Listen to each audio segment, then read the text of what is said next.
Kramer, you threw a banana peel at a monkey? Well, he started it! It's a monkey, Kramer! Well, he pushed my buttons. I couldn't help it, Jerry. If you wish to attain fluency in English, knowing idiomatic phrases is a must. English has emerged as the dominant world language, opening up a world of opportunities for those proficient in it. So buckle up, it's time to dive into the colorful world of English idioms. The name of our first phrase is blow it. This phrase means to fail at something, to mess up, or to make a mistake. Imagine you forgot to study for a big test and then didn't do well. You'd probably say, "I really blew it." Now take a peek at some video clips that provide examples of this phrase. I'm excited to meet Emily. Me too. I just hope he doesn't blow it. Why would you say that? Because he's Raj. That's his thing. Beckham can bend it, Ralph can wreck it, Raj can blow it. Here, Howard thinks that Raj is going to blow it with his new girlfriend Emily. Howard is saying that he thinks Raj is going to create problems with his new girlfriend. Sheldon, this date is probably my one chance with Penny. What happens if I blow it? Well, if we accept your premise, and also accept the highly improbable assumption that Penny is the only woman in the world for you, then we can logically conclude that the result of blowing it would be that you end up a lonely, bitter old man. Here, Leonard is saying that he is fearful that he will blow it on his date with a woman named Penny. Leonard is saying that he is afraid that he will make a mistake on his date and that Penny will not like him. Angie. I wish I knew now what I knew then. I wish you knew what I knew. Before this. You're blowing it, man! Mind your business, all right? It's just emotional and it's pressure. Here, Oscar is trying to apologize to Angie, his girlfriend, but he is struggling to speak clearly. A crab then yells out that he's blowing it. The crab is saying that he's not apologizing well at all. And just to summarize, blow it means to fail to do something well. To make a mistake. The name of our second phrase is push your buttons. This means when someone does or says something that gets you really angry or upset. Picture this. Your sibling knows just what to tease you about at dinner to make you mad. They really know how to push your buttons. Now let's take a look at some video clips that provide examples of this phrase. And then I let him have it. Kramer, you threw a banana peel at a monkey? Well, he started it! It's a monkey, Kramer! Well, he pushed my buttons. I couldn't help it, Jerry. Here, Kramer is telling Jerry that he threw a banana peel at a monkey because it was pushing his buttons. Kramer is saying that the monkey was doing things to him that were very annoying. Oh, sorry you got caught in the middle of that. I didn't mean to be so out there, but I am furious with him. Wow, calm down. I'm trying, but man, that guy can push my buttons. Here, Phoebe is telling her friends that Ross has made her very angry, and that Ross really knows how to push her buttons. Like, what are you going to do? I prefer not to talk about it right now. Do you not know? What? Oh my gosh, you don't know. I know. If you don't know, then why do you want to be boss? I know. You don't. Oh man, you laugh when you're uncomfortable. No. Am I pushing your button? No. Here, Tulip is asking Junior many questions about why he wants to be boss. When Tulip realizes that she might be making Junior angry, she asks him if she's pushing his buttons. And just to summarize, push your buttons is when someone does or says something to intentionally upset them.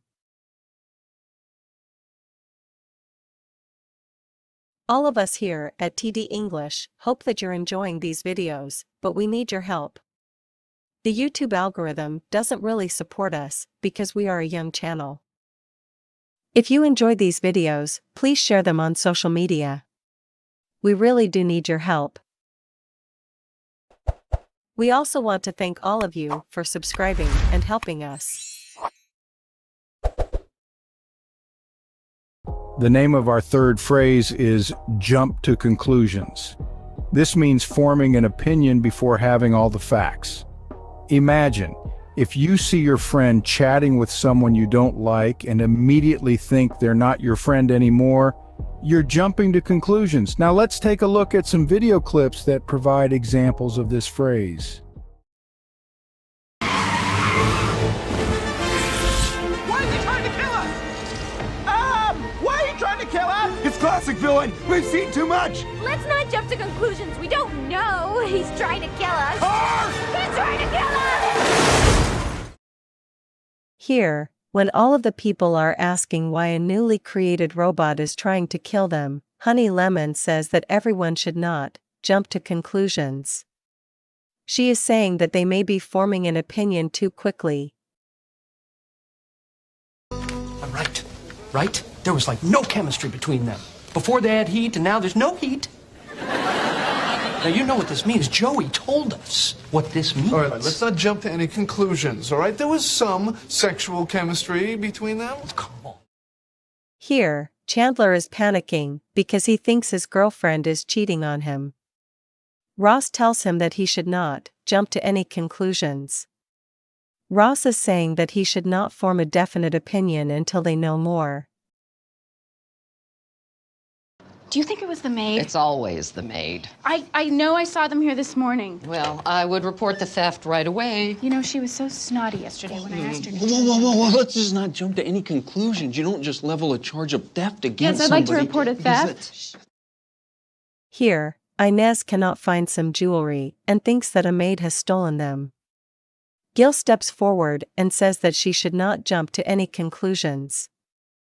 Gil is saying that everyone should not conclude what has occurred until they have more information. And just to summarize, jump to conclusions means to form an opinion before having all the pertinent facts. The name of our fourth phrase is rough around the edges. This phrase describes someone who might not always be the politest or behave the best. Imagine a new student at school who often interrupts others. They could be called rough around the edges. Now let's take a look at some video clips that provide examples of this phrase. So what'd he say?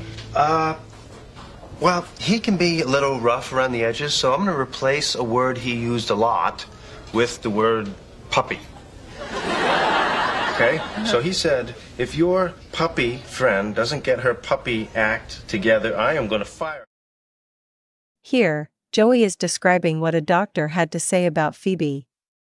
He says that the doctor can be a little rough around the edges. Joey is saying that the doctor can be a little crude when explaining things. Thomas, your friends are really delightful. I just love them.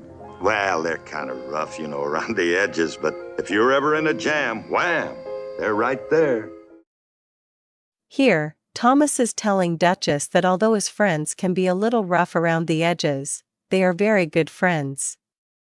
Thomas is saying that although his friends lack certain social skills, they are still very good friends. She is rather like the building she loves so much. A little rough around the edges, but when you look closely, absolutely beautiful. Here, George is telling the woman he loves that although she can be a little rough around the edges at times, he still thinks that she is a beautiful person. George is saying that although Lucy can be a little difficult at times, she is still beautiful. And just to summarize, rough around the edges describes someone who is mostly good but lacks certain social skills. Please look for the new video, as seen above, on idiomatic phrases that expresses a kind of excitement when you speak them. This video will be uploaded Monday. Do you like the new format of this video? We are genuinely interested in your thoughts. Your comments and viewpoint matter a lot to us. Sharing your opinion below would help us in improving our future content. So feel free to comment below. The name of our fifth phrase is, can't put my finger on it. This phrase means you can't quite remember something clearly or exactly, like when a tune sounds so familiar yet you just can't recall the song's name. That's when you can't put your finger on it. Now let's take a look at some video clips that provide examples of this phrase. What's the matter with you? I just wanted to see how tall she was. Oh, you're tall, she's tall, I'm tall. What's the difference who's tall? We're all tall. What's that? What? That smell. What's that smell? What smell? It's very familiar. I can't put my finger on it. It's very familiar. Oh, they're all the same. Here, Kramer smells a woman's perfume, but he can't quite put his finger on what the perfume is.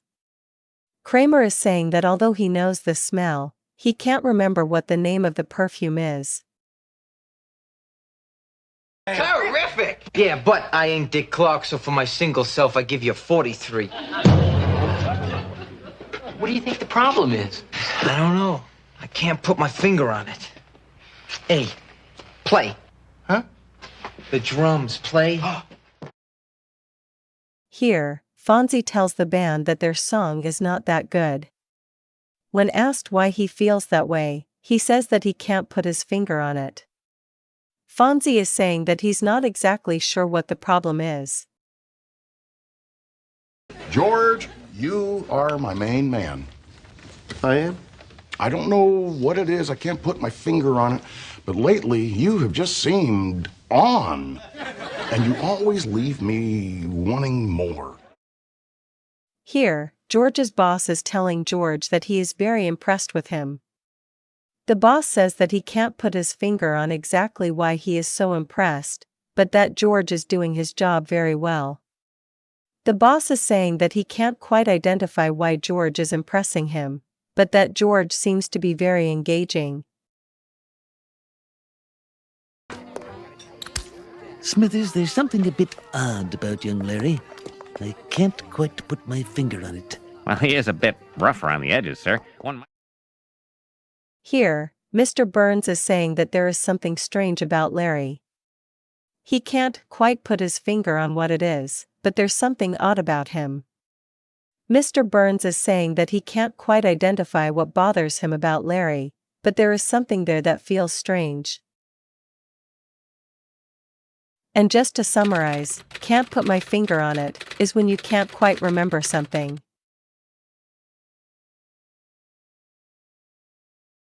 The name of our sixth phrase is a fine line. This phrase means there's a very small difference between two things. For example, when someone jokes around, there's a fine line between being funny and being rude. It's all about the balance. Now, let's take a look at some video clips that provide examples of this phrase.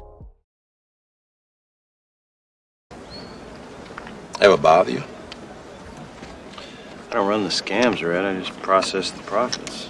It's a fine line, maybe, but I've also built that library and used it to help a dozen guys get their high school diploma.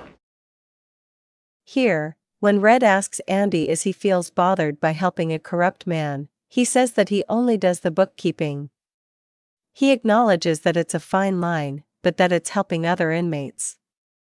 Andy is saying that although it might be difficult to justify his actions, he does see some social benefit in what he is doing.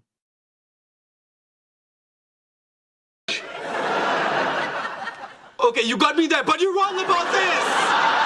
There's a fine line between wrong and visionary. Unfortunately, you have to be a visionary to see it. My God!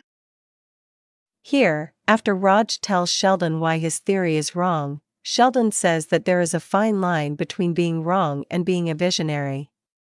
Sheldon is saying that it is very easy for a person to think that someone is wrong about something when that person is actually being a visionary. The only reason he's marrying you is because he thinks all the things you were saying about yourself were true. Well, they could be true, but they're not. Yeah, it's a fine line, huh?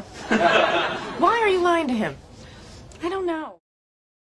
Here, Phoebe is telling her sister that she shouldn't lie to her boyfriend. Her sister says that there's a fine line between a lie and the truth. Her sister is saying that it's sometimes difficult to determine what is a lie and what is the truth. And just to summarize, a fine line refers to two things that are very similar, but where there is a small difference. The name of our seventh phrase is in over my head. This phrase describes getting into a situation that is just too tough to manage. Imagine diving into a math competition without any prep. You definitely feel in over your head. Now let's take a look at some video clips that provide examples of this phrase. Anyway, I talked you up to Dan. He's the guy who'll be interviewing you. Oh, I really appreciate this. I just hope I'm not in over my head. You'll be fine. Just be yourself. I wish I felt more confident. Here, after Bernadette helps Penny get a job interview, Penny expresses her concern that she might be in over her head. Penny is saying that she feels the job that she is interviewing for may be too difficult for her. Reverend, I gave Ned Flanders some bad advice. Now he could be in real trouble. What happened now? Did he swallow a paperclip? No, he's disappeared. Oh, I'm in way over my head. I mean, where do the helpers turn when they need help? Here, Marge feels that she has given some bad advice to someone. After making this mistake, she feels that she's in way over her head. She is saying that she feels that she doesn't have the skills to be offering such advice. Elaine, I'm in over my head. Nobody likes my muffin tops. So, what do you want me to do about it? You're the muffin top expert. Tell me what I'm doing wrong. Here, a restaurant owner is telling Elaine that he feels that he's in over his head, because nobody is buying his muffin tops. The owner is saying that he thinks he doesn't fully understand the business of selling muffin tops, and that he wants Elaine to help him. And just to summarize, in over my head means to be involved in a difficult situation that you can't get out of. And that's a wrap on our idiom journey. Idioms are more than just phrases. They're a reflection of our culture, our experiences, and our creativity. They give color to our conversations, make our stories more engaging, and help us express complex ideas in a fun and interesting way. So don't just learn them, practice using these idioms, try to incorporate them into your daily conversations. Keep practicing and you'll be an idiom pro in no time. If you would like to take a multiple choice test related to these 7 idioms, click on the link that follows.